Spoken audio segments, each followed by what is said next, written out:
Hello, everyone. I'm your host, Andrea Weckerly, and welcome to the Ready Living Podcast, where each episode is designed to educate, inspire, and empower you to create the life you want. Thanks for joining us, and remember to subscribe for free on your favorite platform. My guest today is Daniel J. Solove, one of the world's leading experts in privacy law. He is the Eugene L. and Barbara A. Bernard Professor of Intellectual Property and Technology Law at the George Washington University Law School and the author of over 10 books and more than 100 articles. His work has been cited in thousands of publications, excerpted in numerous casebooks, and discussed in many judicial opinions, including those by the U.S. Supreme Court, federal courts of appeal, district courts, and state Supreme Courts. He is the number one most cited law professor born after 1970 and the number one most cited law professor in the law and technology field. He's lectured at universities, companies, and government agencies around the world. A graduate of Yale Law School, he is also the founder of Teach Privacy, a privacy and cybersecurity training company offering the largest and most specialized courses and materials on privacy. Welcome, Dan. Thanks for having me. Your new book titled On Privacy and Technology, which is coming out in March of 2025, is really amazing. I had the pleasure of reading an early copy. It's a detailed discussion on how technology is impacting privacy, why we should be concerned, and boy, should we be concerned, and what we can do about it. Yet you make it clear that technology isn't the enemy and say that if there is a villain in the story, it's the law's role as well as certain ways of thinking about technology, privacy, and the law. When we talk about privacy, everyone usually nods their head, but in fact, people often aren't in agreement about what it means. In a 2024 article published on SSRN titled Against Privacy Essentialism, you talk about the challenge of trying to define privacy and say, what is privacy? This is a question that has long been vexing, but it is of profound importance as the way privacy is conceptualized influences the outcome of cases and the way that laws and regulations are crafted, interpreted, and enforced. How privacy is understood thus makes a difference about how it is protected, and what is included and excluded from an understanding of privacy often affects whether it is even protected at all. You argue against privacy essentialism, meaning the idea that privacy has clear and fixed boundaries because it merely provides the illusion of certainty and clarity. You also say that it often leads to law and policy that ignores important privacy problems and neglects serious privacy harms because they do not really fit within the narrow boundaries of a particular conception of privacy. Privacy law and policy are better developed with the taxonomic approach, which is more inclusive, flexible, and evolving than the essentialist approach. For people who are not legal experts, can you explain what that means in simple terms? One thing I always emphasize to my students when I'm teaching them privacy law is that anytime there's a privacy statute or a case or even a company that says, we love privacy, we protect privacy, or we design for privacy, there's always a conception of privacy that's involved. There's always a vision of what privacy encompasses, what it protects and doesn't protect. And oftentimes this is unstated. So a court will say, oh, okay, that's not private. That's not part of a reasonable expectation of privacy. Or a legislature will pass a law saying this is a privacy law, but it will cover some things and not cover other things. And I think it's really important that we look at that because a lot of times there are things that are not covered or times where courts will say, hey, that's not private or there's no expectation of privacy here when I strongly disagree. And I think that a lot of people would strongly disagree because it's a different understanding of privacy. And for a long time, a lot of the attempts to try to conceptualize privacy, to try to understand what exactly is it. We need clear boundaries and a clear common denominator to say this is privacy and this is not. I think the problem with this is that we saw this for decades and decades of scholars and articles written about this. They all ended up being either too broad or too narrow. Some of them were so broad, it was privacy is the right to be let alone, but that could be anything. But a lot of the definitions are too narrow. They exclude a lot of things, and that's a problem. Because if something is excluded from privacy, if it's not seen as private, then it's not protected. And that to me is a big problem because we need protection for everything. And ultimately, privacy, I argued in my work for a very long time, is many different things. It's many different problems that are related. They have differences, but they have similarity. We say, okay, there are similarities. We can learn from the similarities, and the solutions might also be related or might work together. But we also should pay attention to the differences too, rather than trying to jam everything into some pre-established conception of privacy that often winds up being too narrow and then leaving out everything. You said that privacy is a protection against certain forms of societal impingement on individuals that affect their personal life. And in your new book, you mentioned 4 general categories and 16 subcategories of activities that can lead to disruption of a person's private life. The 4 general categories are information collection, meaning the methods by which data about people are collected, information processing, the storage, use, and analysis of personal data, information dissemination, the ways in which personal data is transferred or disclosed, and invasions, meaning the direct interference with a person's life. And in a 2022 Boston University Law Review article you co authored with University of Virginia School of Law professor Danielle Keats Citrone, aptly titled Privacy Harms, you listed a typology of privacy harms that range from physical, economic, reputational, psychological, autonomy, and discrimination harms. Can you give us a couple of examples of what these harms can look like concretely and the impact they have on people in their daily lives? Yeah, so there's actually a lot of different ways that a privacy violation can create harm. When does a privacy violation cause some kind of an injury or something damaging to people or society? And that's an important question because when should the law intervene to try to make someone whole or fix the problem, prevent the harm? So we need to look at what the nature of these harms are. Harms can range from economic harm. You know, if your identity is stolen, you could have economic harm. It can range from reputational damage. You know, someone reveals private information about someone and it hurts them reputationally. But it also can be emotional distress. Something might not harm somebody reputationally, but they just might not want people to know about it, or it might be embarrassing, but not necessarily job destroying.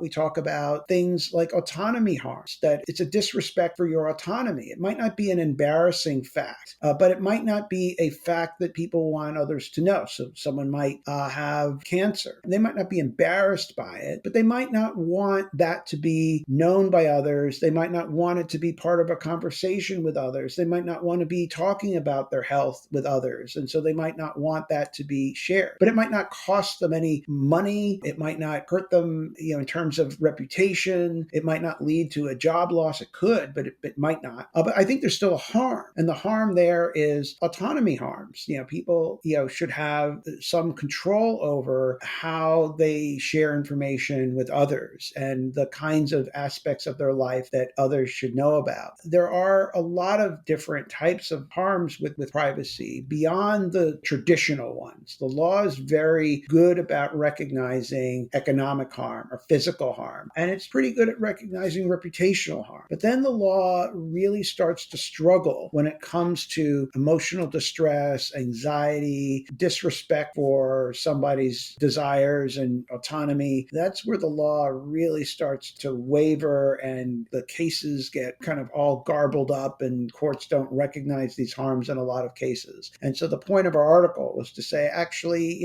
we need to do a better job about this, because in other contexts, the courts they do recognize these harms. But it does happen, and this is a theme in my new book, that whenever something involves technology, all of a sudden it's like the law and judges and everything else gets like a brain freeze. They forget every other area of law and suddenly just kind of throw up their hands and think, oh my gosh, we don't know what to do. We can't recognize any harm or whatever. What I call kind of technology exceptionalism, where technology is treated in a way differently than everything else. And if the law were to just treat these things like it does other things, we'd have a much, much better world and a much better law, and people would be much better protected. I've heard you say we can't abstain from technology, meaning digital technology, and that we shouldn't since it helps us in so many ways.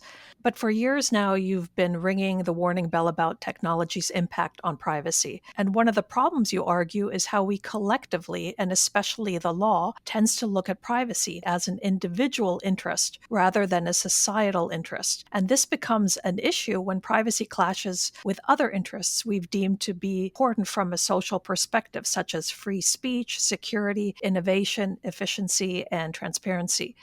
Is the clash between privacy and other societal values a uniquely American issue, or is it a challenge faced by other countries as well? Definitely worldwide. Privacy is really a global issue. There are more than 160 countries that have a comprehensive privacy law. The most well known privacy law around the world, the most influential one, is the one in the EU, which governs all the EU member nations, the General Data Protection Regulation, or GDPR. The US lacks a comprehensive privacy law. So we have a bunch of different federal privacy laws, at least 20 or 30 of them, that regulate in different industries. They all do it differently. They all protect differently. They use different terminology. They cover different things. So it's a kind of weird patchwork mess. And then on top of that, we have a lot of state laws that also are regulating privacy as well. So the US approach is kind of all over the place. It's incredibly messy. But what we see is that when we look across the US and across the world, we definitely see that there is a lot of concern about privacy. It is a major legislative concern. A lot of laws are being passed. I don't think the laws are working very well, but there's certainly a lot of interest and concern that have generated a lot of attention in legislation and regulation for this issue. Design frames how people make decisions about their privacy, and you've even said that control the design, control the decision. What exactly do you mean by that? Well, one of the things with technology is that so much about how it works and how it impacts the data that people share and the uses of data that people agree to, just generally, how people interact and use with the technology is how the technology is designed. The interface of the technology, like what you see, the choices that are presented to a user in technology, the ways that the technology will try to nudge people to do things, or sometimes force people to do things, or make it hard for people to do things, or easier for people to do things. All this is about design. So that's why I say, control the design, control the decision. If you design something in some ways, people will act in ways that are expected. So you want people to share data, you can design things to make people share more data or not share more data. And social media works this way. These algorithms are built to try to design and structure how people speak and interact on social media. And they encourage certain things and discourage other things. They want people to stay in the platform and they want people to be as engaged as possible in the platform. Encourage more polarized speech and more extreme speech, and they'll try to amp that up because that helps them keep these people in the platform. God forbid they actually do something other than use the platform. But all this is designed. For a very long time, regulators have been very afraid to touch design. They don't want to regulate it because they're concerned about not being deferential to the tech companies. Like, well, we don't know much about technology. It's too complicated for us. Who are we to tell them how to build their technologies? So we should be hands off. We shouldn't do design. The problem with it is that design is really key. You can't be hands off with design. You can't just give them a pass to design their technologies. Regulating design does not mean actually going in and writing code for the companies. It doesn't mean nitpicking every little thing they do. It does mean making certain mandates about goals that should be designed for and designed against. One interesting story with design is that, even though it was long the thing that regulators were afraid of touching, a very interesting development happened where someone coined the term dark patterns to talk about designs that were manipulative, that manipulated people into doing things they didn't want to do. And all of a sudden, privacy laws started to regulate dark patterns. patterns. And it's much, much easier for a policymaker to say, yeah, we don't like dark patterns. It sounds awful. It sounds bad. So we can regulate that. But we don't want to regulate design. The thing is that dark patterns are design. It is about design. It's just a different term for design that regulators felt a little more comfortable with. And I think that law has to look at design and has to say, don't manipulate. Set the defaults that are privacy protective rather than not. Make it easy for people to change their privacy preferences rather than making it really hard and complicated. So there are things that can be mandated that don't micromanage companies, but still set forth the boundaries on what's good and not good in design. One of the things I hear constantly, and which you take issue with as well, is the retort whenever anybody mentions privacy, namely that as long as a person doesn't have anything to hide, they shouldn't care about privacy. You call this the nothing to hide argument. Why do you consider this a flawed argument? It has a particular conception of privacy. And that conception of privacy is a very individualistic conception, and it's also a very narrow conception. And so when someone says, oh, we shouldn't care about privacy because I have nothing to hide. Well, first of all, it's very individualistic. It's very, selfish. It's important for society that people who want to hide certain things and don't want to disclose it have the right to do so. The other thing is it views privacy as being only about hiding things. Privacy is the ability to, have some control over the information that's shared about you. Well, suppose I'm doing research online and I'm researching terrorism, or I'm researching poison, or I'm researching bombs, and now I'm nervous. Well, what if I'm a writer? I'm writing for a TV show. I want to learn about bombs. I want to do research, and I really don't have anything to hide. So basically now I have to worry, though, about what is some bureaucrat in the FBI or the NSA who might be surveilling me. What are they going to think when they see these searches? Am I going to get on some lists? That's not a free society. That's not a society we want to live in. Generally, the view is we should be able to do what we want, free of worrying about like what some bureaucrat who doesn't know us is going to be thinking when they're looking over our shoulder. So it's not about hiding things. It's about something very, very different. It's about freedom. Presumably, you're looking up all sorts of wild things as well, Dan, right? I used to teach criminal law, and there's a case where these kids tried to poison their teacher with rat poison. During class, I'll kind of joke and I'll say, okay, let's say you do a search online Oh, great. for how much rat poison does it take to kill a person. So I'll type it in, but I'm afraid to if I hit enter, then it goes into the Google search history and well, why is he searching for that? Well, I'm actually just trying to do something humorous to teach a class.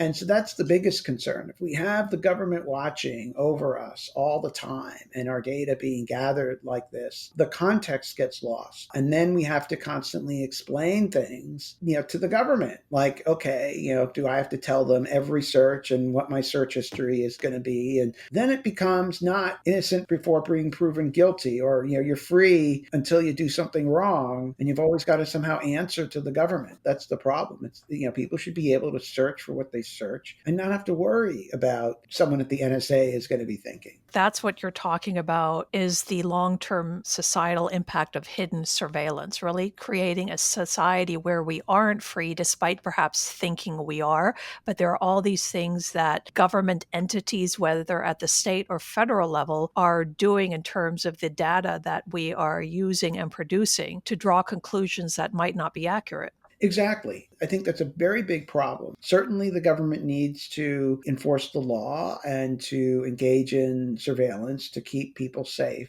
But there are costs to it and there are dangers, especially when the government, in the times we're living in now, we're living in times where risks and dangers of authoritarianism. We're living in a world where, states are increasingly trying to find data about people who are traveling out of state for abortions or who are trying to seek gender affirming care and other things. So they're doing these techniques that are prying into people's lives to get data. And one of the things that historically authoritarian regimes have done is they've used data and technology to put people under surveillance and to use that to identify people who were disfavored, who had views that they didn't like, ultimately rounding up people and doing just terrible things. this is the danger that I think we need to guard against. Governments now have such a treasure trove of data that they can tap into. They have this unprecedented surveillance technology that is incredibly sophisticated. They have AI that can analyze the surveillance data that's been gathered to an unprecedented degree and make it much more efficient. And they also have this access to this immense amount of data from every facet of our lives, from how we surf the internet to all the different apps we're using to location data. And this data then can be analyzed by sophisticated AI algorithms to make inferences that reveal even more information about people. And so if they want to find out, is someone pregnant, they don't need to actually go and get some doctor's record about that. They can actually infer that by looking at relatively innocuous, mundane data. The big story about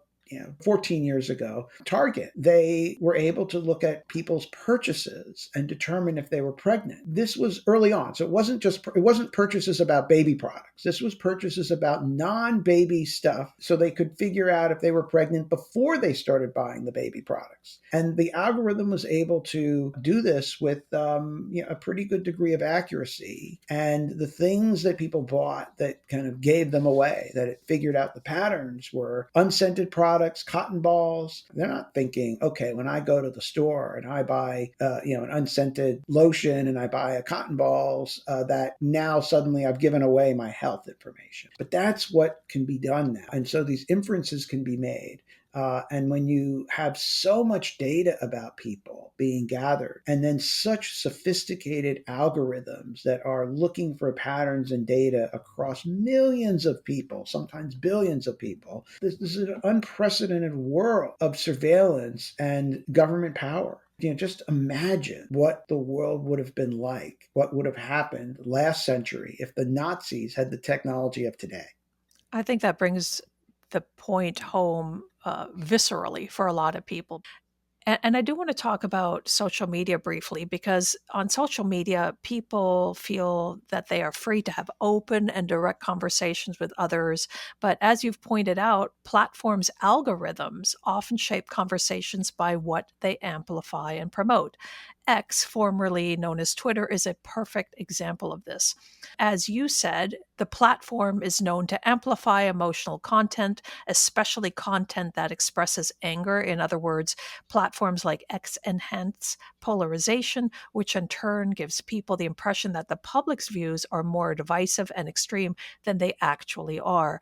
Why does this matter? There are people who argue that we shouldn't care what a bunch of people who are angry or upset online do. It affects real life. The platforms don't just reflect the world, but they shape the world. If people are constantly exposed to these extreme views on social media, a lot of people, that's where they get their news. And so if they think, oh my gosh, like everyone's furious and outraged, it shapes the debate. And what we see now is this explosion of misinformation. A weather person has to worry about, their safety because if they report the weather, or people say stuff about health, they're attacked. It's not reflective of everyone. It sounds louder in the echo chamber. But people become madder because they hear these things that make them mad, but they're often fueled with misinformation and stoked to drive people to these greater extremes. I think it's wrong to think like people's views are somehow fixed. They're highly malleable and they're highly suggestible. And so,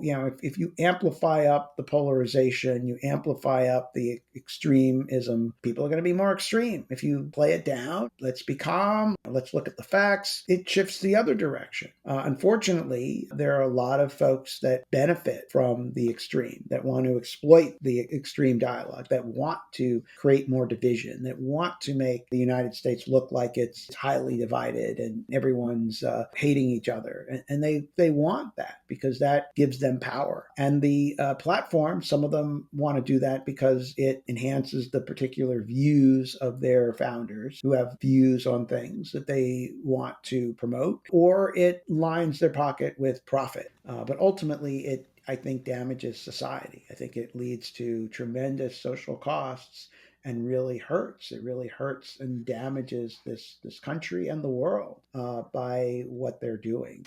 In your book, you talk about several myths that stand in the way of the law properly addressing problems involving technology and privacy. And I want to talk about three of them here, namely the myth of the privacy paradox, the myth that regulation stifles innovation, and the myth of technology neutrality.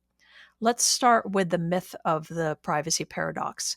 We often hear tech leaders claim that people don't really care about privacy all that much because they willingly share things online, especially on social media, and don't engage enough in privacy self management, such as reading privacy notices, opting out of certain uses of their data, accessing and correcting their records, and requesting their data to be deleted. Why do you argue that this is truly a myth? This is a myth because I think people really do care, but I think that the actions that people are doing are not really reflective of their attitude. They're more reflective of the crappy choices people are given, the meaninglessness of a lot of the privacy tasks that people are given, the chores that people are given to do with their privacy that ultimately are not scalable and not doable. It's hard to read one privacy notice, let alone thousands of privacy notices. They're incredibly long, and they keep getting longer and longer and longer. One estimate was it took hundreds of hours a year to read through privacy notices. And that's an old study. It's a study from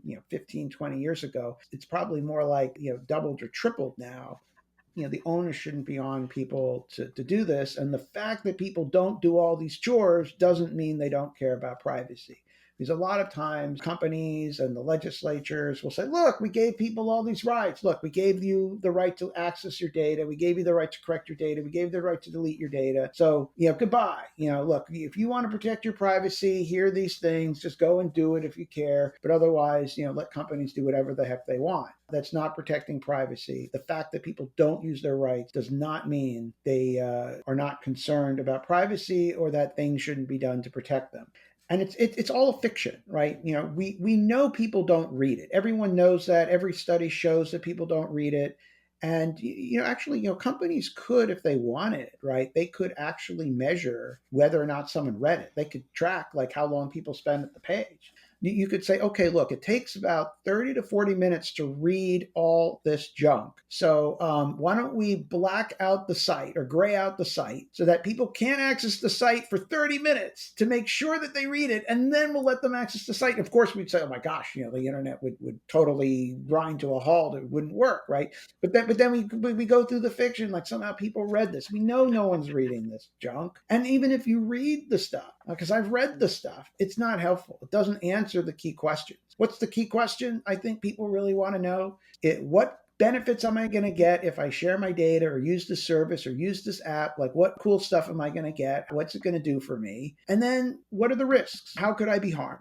And that's what you want to be able to do, make a risk calculation. But I don't think you really can do that. And the privacy notices don't help you. If they say, oh, yeah, we love your privacy, we care about your privacy. Okay, how are you using the data? Tell me all the different uses. Let me go back and forth. How good is your training? I want to see your vendor agreements. How good is your security? Just telling me you have reasonable security doesn't help me. I want to know, okay, what kind of encryption are you using, and how are you encrypting, and when are you encrypting, and what are your access controls like? Do you do pen testing? Do you do this? Do you do that? The policies don't go into that. We're creating a system that's all a fiction, all just a big lie. We're asking people to do things that they just can't do and they shouldn't be doing. The myth that regulation stifles innovation argues that regulation stifles innovation and burdens organizations with unnecessary regulation and associated costs. You featured a fun cartoon on Teach Privacy that talks about what it would look like if foxes were regulated like privacy is regulated in the United States. There is a sign that says, Fox Law, state how many hens you want to eat, then eat only that amount. One fox says to the other, this law is outrageous and burdensome, while the second fox responds, yeah, it's stifling my ability to innovate. I mean, this really drives the point home beautifully. And so I wonder, why is the notion that innovation and regulation stand in opposite to each other false? What would you say to that?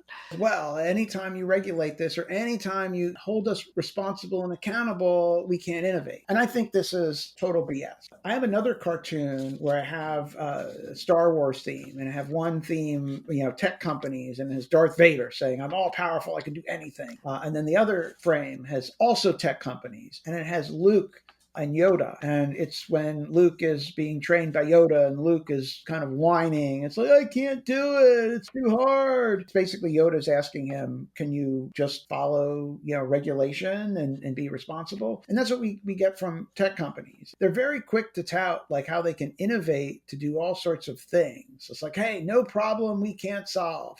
We can take you to Mars. No worries. Our AI can do everything. It can solve your life, improve the world, and do anything. But then you ask them, hey, will you be responsible and figure out how to eliminate harms that your data causes? And they say, oh my gosh, no, oh my God, we can't do it. Why can't you innovate to make something safer, make something better, comply with the law better? So really what they're saying with this innovation is they're really saying, just don't regulate us, just trust us, don't hold us accountable. We don't want to innovate to make things safe and be accountable. We only want to innovate when it's profitable for us. But if you force them to innovate, to make something safer, they can. So, we said to the car manufacturers, hey, why don't you innovate for safety? Why don't you come up with airbags and seat belts? And we're going to make you do these things. There are innovations that could help technology. Just imagine if all the engineers, instead of focusing on how do we create this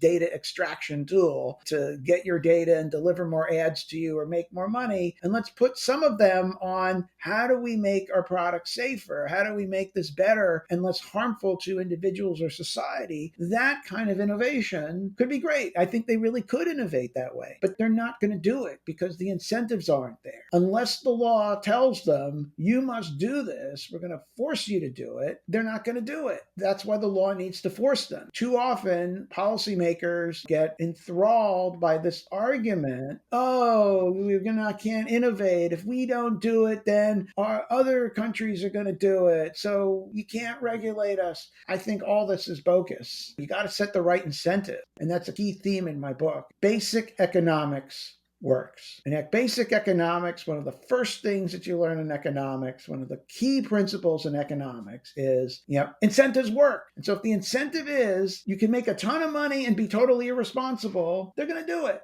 The only way you're going to get them to act responsibly is to make sure that there are incentives to act responsibly. Right now, the incentives are all you get more ahead. If you move fast and you break things, that's how you get ahead. Because we've set the incentives for them to do it. And then they do it. And then everyone's like, oh my gosh, I can't believe, why are they doing it? And we just somehow hope that companies are going to be restrained. But I say in the book, it's kind of like asking a shark to be a vegetarian.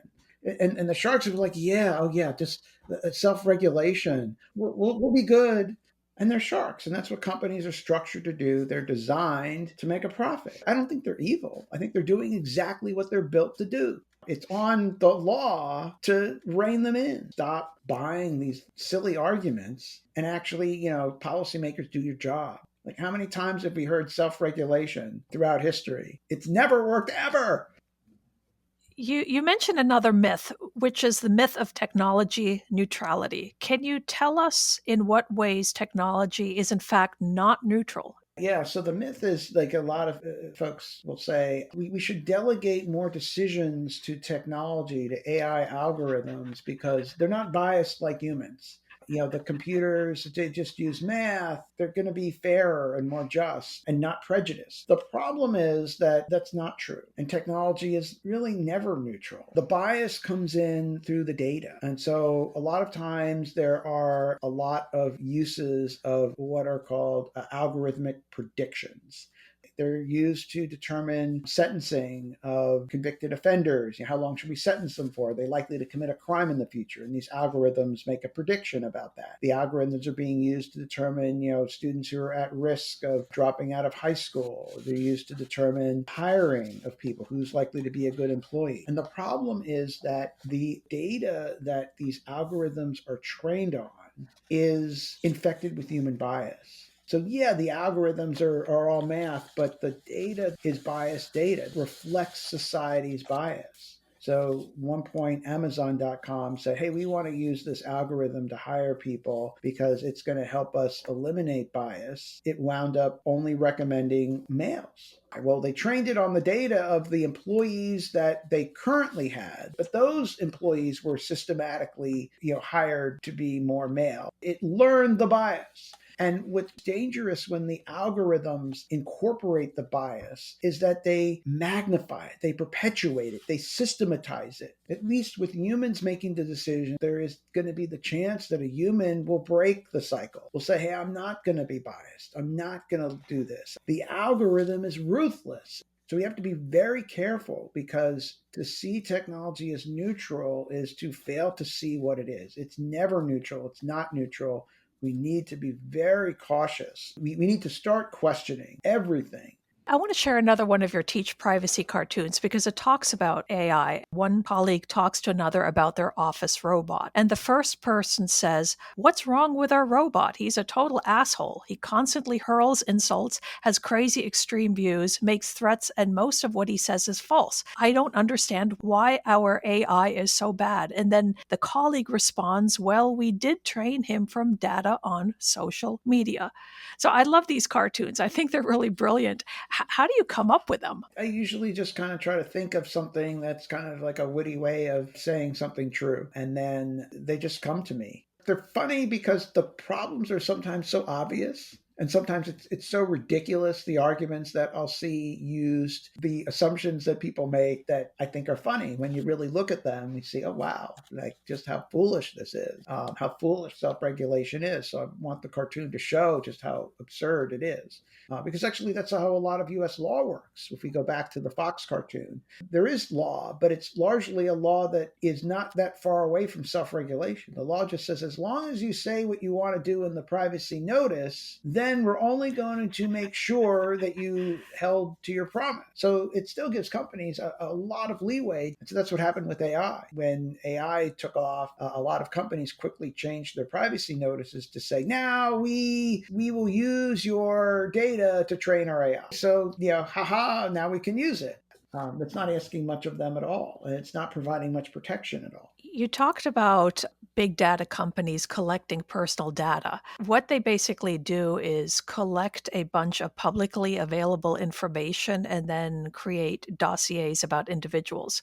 Before I get to my question, I do want to share one last Teach Privacy cartoon, which talks about all the data that companies have about a person. And it shows a call center operator speaking into a headset and telling a customer, "You have a choice about how we use your data. Do you want us to use your data in creepy ways, very creepy ways, or extremely creepy ways?" When I saw that, I laughed because that's exactly how I feel about all of this data collection. What kind of data do these dossiers contain, and what is the data used for? The data in the dossiers is incredibly extensive. There are companies that can monitor every click, every twitch, how long you linger. They can measure every little thing. Everything you do is measured. Everything you charge is recorded. Everywhere you go, there's location data for where you go. How you surf the internet, everything you buy, everywhere you walk, surveillance cameras, and so on. The dossiers are how you piece this data together. Companies then share the data with each other.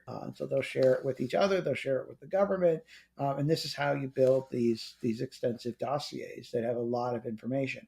And then on top of that, you have the algorithms that are analyzing the data. So now you can take all this data and you can analyze it and learn more data. That's the Target story. They had all the purchases that someone bought, but then from those purchases, you can make all sorts of inferences about things. And they just chose pregnancy, but you can say, hey, I can, if I want to find out, like, what are someone's political beliefs from their purchases? Well, now today, everything is politicized. I mean, you can't even buy a pillow these days. Pillows of politics. For goodness sakes, I want to go back to the world where I could just sleep on a pillow. Does my chicken have to have politics? Does my pillow have to have politics? But now everything you buy, like where you go, where you shop, what you buy, all can give away your political beliefs. Where you live is going to give away information about your race. It could give information about your religion. Same thing with data, right? You can look at, okay, what products are you buying? Well, based on the products that you buy, You can make inferences about people's religion and all sorts of beliefs that they may have. That also goes into the dossiers, is the second order data derived from the data that's collected. And then the uses are incredibly broad for all sorts of things. Things that are, okay, let's decide what ads people see online, to insurance getting the data. The government could analyze this data to decide different things about you, whether or not you get a loan or not, or a license, or hired or not, or anything. That's the internet experience these days, where like every little thing you do is being tracked and monitored. So it really is like you're in this kind of glass cage where everyone's watching you. One of the laws that has hugely shaped the modern internet experience in the United States is the Communications Decency Act of 1996, specifically Section 230. In your book, you argue that it facilitates the spread of reputation harming data. Can you explain how it does this and whether you believe an overhaul of CDA is needed and what that should look like? CDA 230 was a law that was designed originally to encourage platforms to moderate bad stuff. It was responding to a case where a platform bulletin board tried to tout that it was family friendly and it would try to remove obscene material. And the court said, well, that means you're responsible for anything anyone posts on it. And so 230 basically was a law that said a platform should not be responsible or treated as the speaker when the content is posted by somebody else. So, if somebody else posts something on X, you post something on X, X isn't the speaker of that. They shouldn't be treated as the speaker and shouldn't be liable as if they said it. Courts decided on their own to rewrite the law. They totally twisted the law, and then they said that anytime any content is on a social media site, you're immune. There was long something called distributor liability, which said that even if you're not the speaker, if you know or have reason to know that something is defamatory, invasive of privacy, then it's a different story because now you're not innocent. But now if you're on notice, if you actually know it's bad, different story. But courts said no. In fact, 230 immunizes with that. It's not the case anymore where it's just a bulletin board and you just post. These sites now have very intrusive algorithms that are shaping the conversation. They're trying to promote more extreme things. They're trying to keep you on the platform. They decide what things you see and what order that you see them. Ironically, I would rewrite 230 exactly for what it says. And then I would just say, let's interpret it as it is written and stop twisting it to anything else.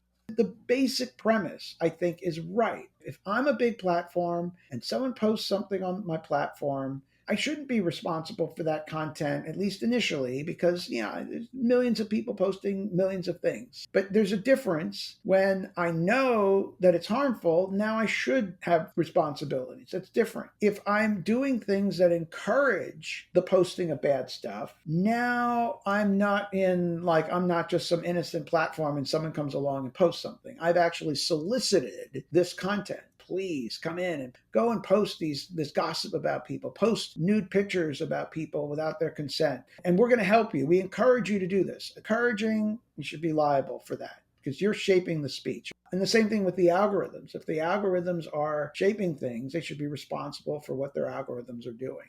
In the modern age, it's virtually impossible to not have an online presence. One of the really interesting things in your book is a discussion about reasonable expectation of privacy. And you say that the reasonable expectation of privacy test is flawed because it focuses on expectations rather than desires. The reasonable expectation of privacy test is used primarily in Fourth Amendment law, and that regulates government surveillance and what police can do when they search. And the operable test for what the search is there a reasonable expectation of privacy in something? Problem with that is the Supreme Court and lower courts really don't actually look at what privacy people actually expect. They just decide themselves. They say, oh, people don't expect this or people expect this. How do they know? They don't have some unique ability without empirical evidence. The problem with expectations of privacy is, well, they are shaped by the lack of privacy or all the privacy problems and concerns out there. A lot of times we want the law to intervene when people don't expect privacy, but want privacy or think that privacy would be important and better to have in a situation. I think it's wrong to say, okay, the law should only provide protection against government surveillance when people expect privacy. And even beyond that, I think that the Fourth Amendment is often too narrowly limited to privacy. And one of the problems then is that it turns on what the conceptions of privacy are by the courts. The Supreme Court has a pretty narrow conception of privacy, so it's excluding a lot of things, which I think is unfortunate. The real question should be, when do we want protection or accountability or some kind of limitation, oversight of government surveillance? The key is, if there's a problem and we think that oversight, accountability, limitation, etc., would be useful here, let's do it. For a long time, the court says, well, when a third party has your data, you don't have an expectation of privacy. Today, like, all our data is in the hands of third parties. Everything you do on the internet, a third party has. Everything you buy, a third party has data about it. Literally everything. So essentially, the Fourth Amendment doesn't apply to massive amounts of data, all the digital dossiers about people, no Fourth Amendment protection because of this third party doctrine. I think that's a big problem. That's exactly where we need oversight of what the government's doing. And that's what happens. When the Fourth Amendment doesn't apply, you don't get protection. It means the government can just do what it wants to do without any oversight whatsoever. Your book talks about the need for the law to step up and take action to protect privacy, but also notes that to date, at least here in the United States, the law has largely failed to do that. What legal framework, and you've been touching on this throughout our talk today, but what legal framework is needed to create such accountability, and what practical steps must we take to make that happen, especially now in our current political climate? And I want to add to that, you recently wrote an op-ed in the Boston Globe titled "States Can Fight Authoritarianism by Shoring Up Privacy Laws." Ultimately, I don't think there's like one silver bullet, one magic answer to this. The book is a very short book. My goal is to try to talk very generally about how to think about these issues, and then some recipes of different directions the law can go in. But I don't really go and start writing out specific laws. But I do think that there are certain general principles for the laws we should think about. Design laws that are principle based rather than tethered to very specific technology. The law regulating electronic surveillance is a law that dates back to 1986. Year after year, there are calls for Congress to update that law. Congress cannot tie its shoes. Congress cannot change a light bulb. Congress really is a completely dysfunctional body. This law was passed in the days when barely anyone used email.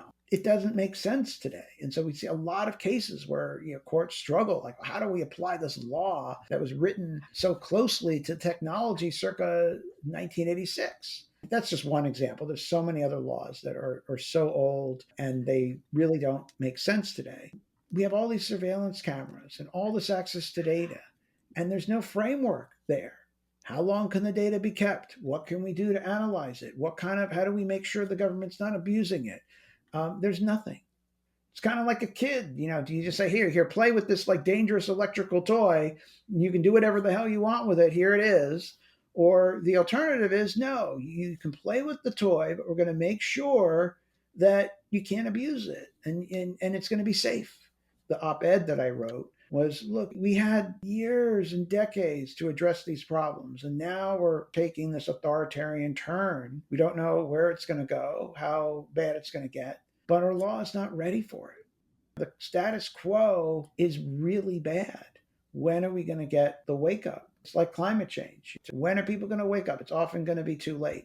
Maybe for a change, it would be really good if we acted a little early before we have the next, Nazi regime. The same thing with AI. It seems that history keeps repeating itself in this regard. Meta founder Mark Zuckerberg just announced that Meta will pivot to a community notes model that uses crowdsourced fact-checking contributions from users. And additionally, it said that it plans to allow more speech by lifting some restrictions on some topics that are part of mainstream discussions. When I first heard this, my reaction was, what could possibly go wrong? What are your thoughts on Meta's announcement?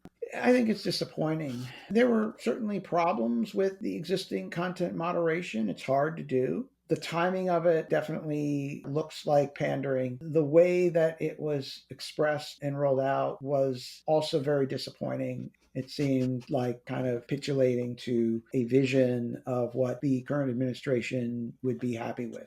So it doesn't mean that the existing system didn't have flaws or couldn't have been improved upon, but I certainly do not think the current direction is a particularly good, productive, good faith effort to rethink this whole thing. Where can people go to learn more about you and your work? My website, danielsolove.com, is the best place. That has information about my scholarship, most of my papers, a number of my older books I posted on SSRN for free, the electronic version. My newest book comes out in March of this year. And for that, you can just pick up a copy on Amazon. You can go right now and pre order a copy. You can also get a copy from Oxford University Press website. And if you're interested in my cartoons that we've talked about, you can go to my website, teachprivacy.com. That's where I have the stuff I do for my training company. And there's a newsletter that you can sign up with. And then you'll never miss a cartoon. And it's free. It gives you the latest of what I'm coming out with and what I'm writing about. Definitely sign up because you want to get your hands on those cartoons.